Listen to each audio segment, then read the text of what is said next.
ആരോഗ്യ വകുപ്പിൻ്റെ കീഴിലുള്ള എല്ലാ ആശുപത്രികളിലും, അലോപ്പതി, ആയുർവേദ, ഹോമിയോ ആശുപത്രികളിലും വെച്ചിട്ടുള്ള ഈ പരിപാടികൾ നിങ്ങളുടെ എല്ലാം സാന്നിധ്യത്തിൽ ഔപചാരികമായി ഉദ്ഘാടനം ചെയ്തതായി പ്രഖ്യാപിക്കുകയാണ്.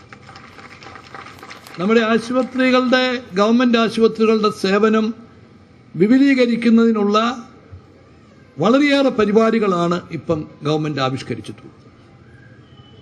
നമുക്ക് 2011 വരെ 5 ഗവൺമെൻറ് മെഡിക്കൽ കോളേജുകളാണ് ഉണ്ടായിരുന്നതെങ്കിൽ ഇപ്പോൾ നമ്മൾ 8 മെഡിക്കൽ കോളേജ് കൂടി പുതിയതായിട്ട് തുടങ്ങുന്നതിനുള്ള നടപടികളുമായിട്ടാണ് മുമ്പോട്ട് പോകുന്നത്.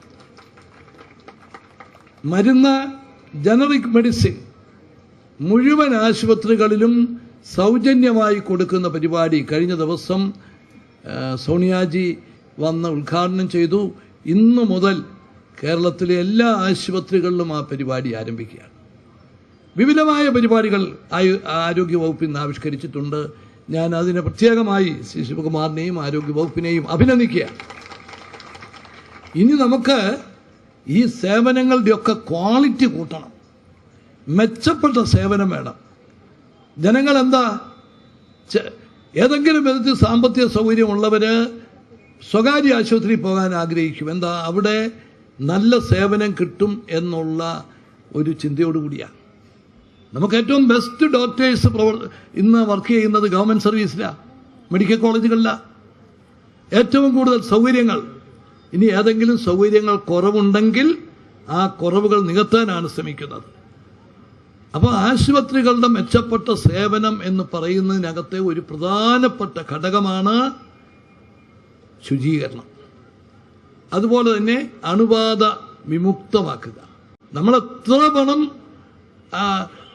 ആരോഗ്യ മേഖലയ്ക്ക് വേണ്ടി ചെലവഴിച്ചാലും ശുചീകരണ രംഗത്ത്, അണുബാധ വിമുക്തമാക്കുന്ന രംഗത്ത് ഒരു ചെറിയ പാളിച്ച വന്നാൽ നമ്മുടെ ഈ നേട്ടങ്ങളൊക്കെ നിഷ്പ്രഭമാകും.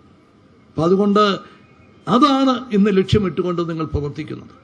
ശ്രീ ശിവകുമാർ ഗവൺമെൻറ്റിൻ്റെ സഹായം കുറെ കൂടി പ്രത്യേകമായി മുഖ്യമന്ത്രി ഇടപെട്ട് വേണം എന്ന് പറഞ്ഞു. ഞാൻ ഇവിടെ വെച്ച് തന്നെ പറയുകയാണ്. കാരണം നമ്മുടെ ഒരു പ്രയോറിറ്റിയാണ്, ഗവൺമെൻറ് ഇന്ന് കൊടുക്കുന്ന ഏറ്റവും വലിയ പ്രയോറിറ്റി ആരോഗ്യ മേഖലയ്ക്കാണ്.